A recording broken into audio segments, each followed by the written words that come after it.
அத்தியாயம் 142. குரு வர்ணமித்திரர் தனது கையிலிருந்து வெண்மையான தெய்வீக ஒளியை வெளியிடத் தொடங்கியவுடன் 3 மருத்துவர்களில் ஒருவனான பலவீனமான முதலாம் தரவரிசை மருத்துவர் அத்தகைய சூழலை கையாள முடியாமல் உடனடியாக அவனது உடலுக்குள் சக்திகளை கொண்டு வந்து சமரனை தாக்க ஆரம்பித்தான். சமரனை நோக்கி ஓடும்போதே அவன் கண்களில் சமரனை கொல்ல வேண்டும் என்ற வெறி தெளிவாக தெரிந்தது.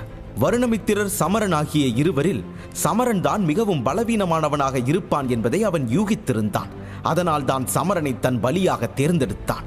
அந்த மருத்துவனை பார்த்த 2வது தரவரிசை மருத்துவர்களில் ஒருவனும் அந்த வாய்ப்பை பயன்படுத்திக் கொண்டு உடனே தன் சேமிப்பு வளையத்தில் இருந்த ஒரு பெரிய வாளை வெளியே எடுத்தான். பிறகு அவனும் சமரனை பயன்படுத்தி வருணமித்திரரை மிரட்டி எப்படியாவது உயிரை காப்பாற்றிக் கொள்ளலாம் என்ற யோசனையுடன் சமரனை நோக்கி ஓடி வந்தான். ஆனால் இதை கண்ட வருணமித்திரரின் முகத்தில் எந்த கவலையும் உண்டாகவில்லை. அவர் சாதாரணமாக இருந்தார். முதலாம் தரவரிசை மருத்துவர் சமரனை அடையும் நேரத்தில் அவர் தனது விரலால் அம்பு போன்ற தெய்வீக ஒளியை அனுப்பி அந்த மருத்துவரை சுட்டார். ஒளியின் அம்பு அவனது மார்பை கிழித்து அவனை தாக்கியவுடன் அந்த மருத்துவனும் சுக்கிரனைப் போலவே எரிந்து சாம்பலானான். உண்மை என்னவென்றால் வருணமித்திரருக்கு அந்த முதல் தரவரிசை மருத்துவரை கொல்வது கொசுவை கொல்வது போல எளிதான வேலையாக இருந்தது.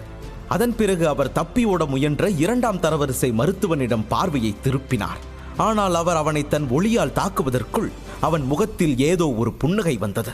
அவன் திடீரென சமரனை நோக்கி வேகமாக ஓடினான். ஓடி வந்த வேகத்தில் அந்த மருத்துவன் சட்டென்று நின்றான். அவன் வாயில் இருந்து நிறைய இரத்தம் வர ஆரம்பித்தது. பிறகு மெதுவாக தலையை குனிந்து தனது உடலை பார்த்தான். அவனது மார்பில் ஒரு வாள் இருந்ததை கண்டான்.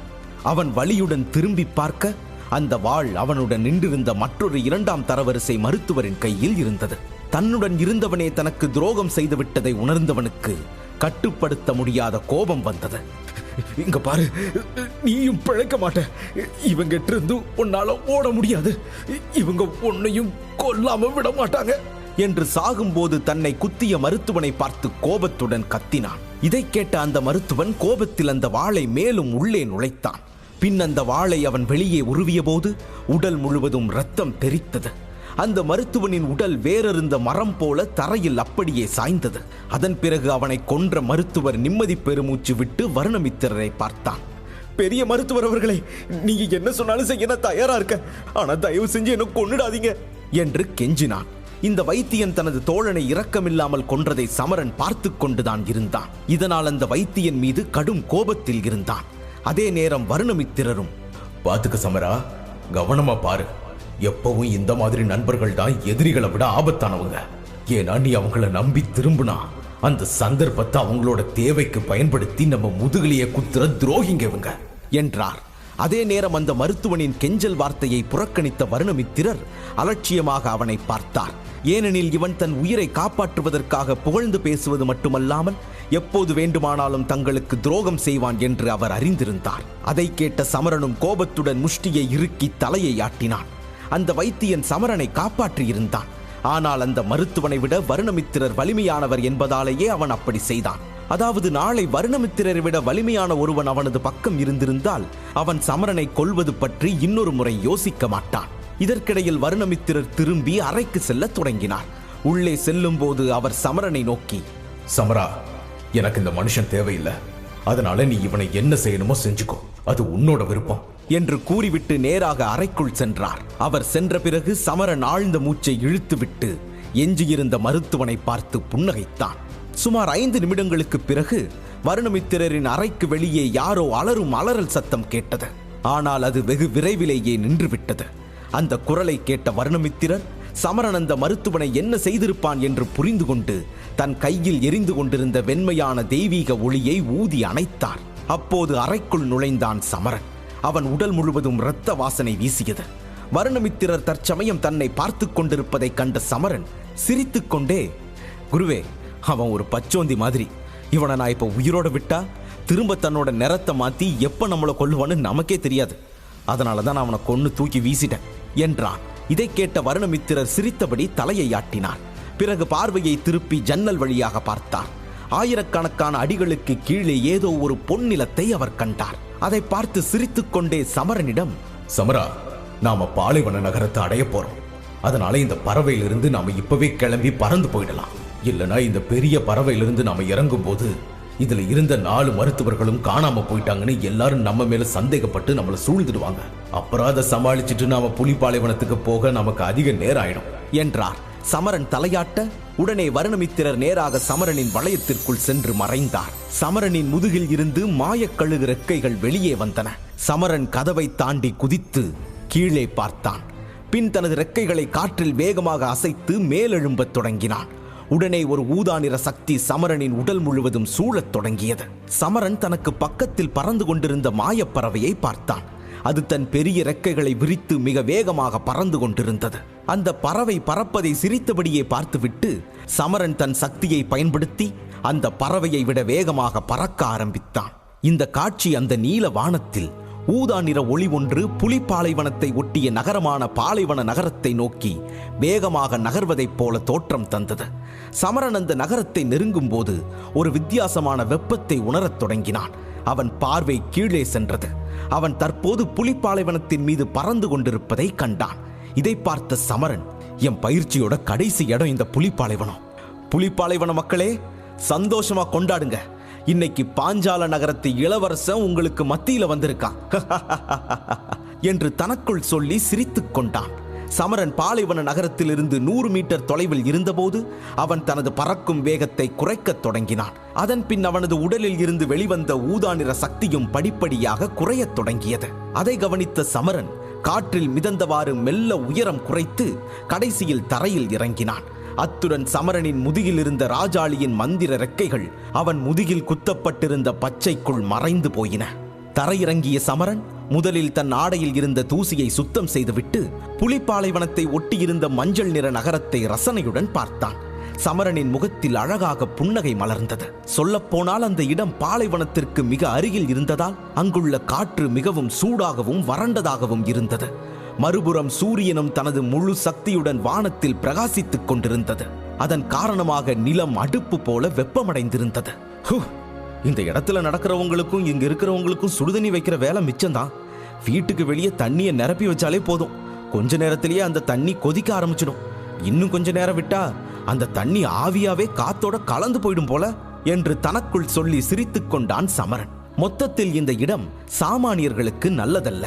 மக்கள் வந்து மகிழ்ச்சியாக அலைய விரும்பும் இடமாக அது இருக்கவில்லை. இங்கு வந்த சில நிமிடங்களிலேயே சமரனும் வியர்வையில் நனைந்து போனான். ஆனால் பாலைவன தரையில் கால் வைத்தவுடன் அவனால் ஒன்றை உணர முடிந்தது. அங்கே இறங்கியவுடன் அவனுடைய உடம்பின் ஊதா நிற மாய ஒளி திடீரென்று அதிகமாகத் தொடங்கியது. அதன் காரணமாக அவன் சக்திகளின் சூறாவளி மகிழ்ச்சியில் குதிக்க ஆரம்பித்தது.